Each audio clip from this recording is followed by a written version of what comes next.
Disclaimer. This book may contain content that is considered historically inaccurate or culturally insensitive by modern standards. My hope is that by exploring old literature, we will better understand why people of the past thought the way that they did and understand the influences that shape their culture. This video is not intended for young audiences. Hi, I'm Morgan, and today I will be reading to you from Myths from Many Lands. And this is from, I believe, a collection or series of books called The Children's Hour. And this is, I think, the second one in that set. And it was published by Houghton Mifflin Co. in 1907. And today I will be reading to you from one of the myths of Japan. And that myth is The Palace of the Ocean Bed by Frank Rinder. Howari, Prince Firefade, the son of Ninigi, was a great hunter. He caught things rough of hair and things soft of hair. His elder brother, Hoderi, Prince Fireflash, was a fisher who caught things broad of fin and things narrow of fin. But often, when the wind blew and the waves ran high, he would spend hours on the sea and catch no fish. When the storm god was abroad, Hoderi had to stay at home, while at nightfall, Howari returned laden with spoil from the mountains. Hoderi spoke to his brother and said, "I would have your bow and arrows and become a hunter. You shall have my fish hook." At first, Howari would not consent, but finally the exchange was made. Now, Prince Fireflash was no hunter. He could not track the game, nor run swiftly, nor take good aim. Day after day, Prince Firefade went out to sea. In vain he threw his line. He caught no fish. Moreover, one day, he lost his brother's fish hook. Then Hoderi came to Howari and said, "There is the luck of the mountain, and there is the luck of the sea. Let each restore to the other his luck." Howari replied, "I did not catch a single fish with your hook, and now it is lost in the sea." The elder brother was very angry, and with many hard words demanded the return of his treasure. Prince Firefade was unhappy. He broke in pieces his good sword and made 500 fish hooks, which he offered to his brother. But this did not appease the wrath of Prince Fireflash, who still raged and asked for his own hook. Oh, here it says, "The reflection of Prince Firefade in the water." And here is an illustration of a beautiful human and another beautiful human. And here's a fish, and this looks like, is that like a well or a pond? This looks like it's some sort of stone thing. Oh, it's a very beautiful illustration. The reflection of Prince Firefade in the water.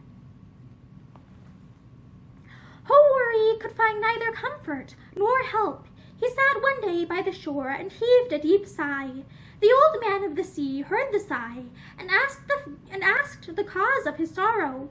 Howari told him of the loss of the fish hook and of his brother's displeasure. Thereupon the wise man promised to give his help. He plaited strips of bamboo so tightly together that the water could not pass through, and fashioned therewith a stout little boat. Into this boat Howari jumped, and was carried far out to sea.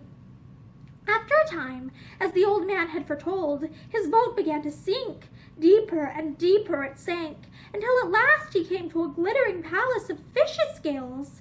In front of it was a well, shaded by a great cassia tree.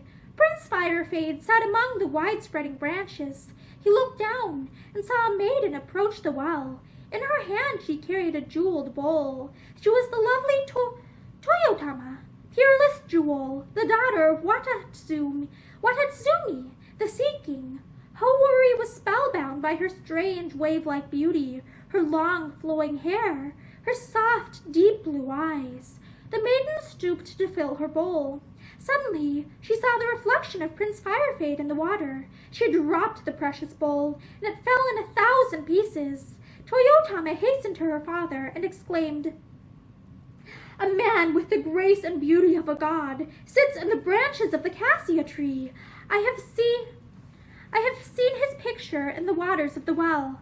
The Sea King knew that it must be the great hunter, Prince Firefade. Then Watatsumi went forth and stood under the cassia tree. He looked up to Howari and said, "Come down, O son of the gods, and enter my palace of the ocean bed." Houari obeyed, and was led into the palace and seated on a throne of sea asses' skins. A banquet was prepared in his honor. The hashi were delicate branches of coral, and the plates were of silvery mother of pearl. The clear rock wine was sipped from cup-shaped ocean blooms with long, slender stalks. Houari thought that never before had there been such a banquet. When it was ended, he went with Toyotama to the roof of the palace. Dimly, through the blue waters that moved above, he could discern the sun goddess. He saw the mountains and valleys of ocean, the waving forests of tall sea plants, the homes of the shake and the kani. Houari told Watatsumi of the loss of the fishhook. Then the Sea King called all his subjects together and questioned them. No fish knew aught of the hook, but, said the lobster, "As I sat one day in my crevice among the rocks, the tide passed near me. His mouth was swollen, and he went by without giving me greeting." Watatsumi then noticed that the tide had not answered his summons. A messenger, fleet of fin, was sent to fetch him. When the Tai appeared, the last fishhook was found in his poor wounded mouth. It was restored to Houari, and he was happy. Toyotama became his bride, and they lived together in the cool fish scale palace. Prince Firefade came to understand the secrets of the ocean, the cause of its anger, the cause of its joy. The storm spirit of the upper sea did not rule in the ocean bed, and night after night Houari was rocked to sleep by the gentle motion of the waters.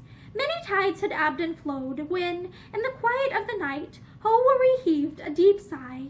Toyotama was troubled, and told her father that, as Houari dreamt of his home on the earth, a great longing had come over him to visit it once more. Then Watatsumi gave into Houari's hands 2 great jewels, the one to rule the flow, the other to rule the ebb of the tide. He spoke thus: "Return to earth on the head of my trusted sea dragon. Restore the lost fishhook to Houari. If he is still wroth with you, bring forth the tide-flowing jewel, and the waters shall cover him. If he asks your forgiveness, bring forth the tide-ebbing jewel, and it shall be well with him." Houari left the palace of the ocean bed, and was carried swiftly to his own land. As he set foot on the shore, he ungirded his sword, and tied it round the neck of the sea dragon. Then he said, "Take this to the Sea King as a token of my love and gratitude." And that is the end of The Palace of the Ocean Bed by Frank Rinder. Thank you for listening to me for this myth from many lands, and I hope that you have a great day.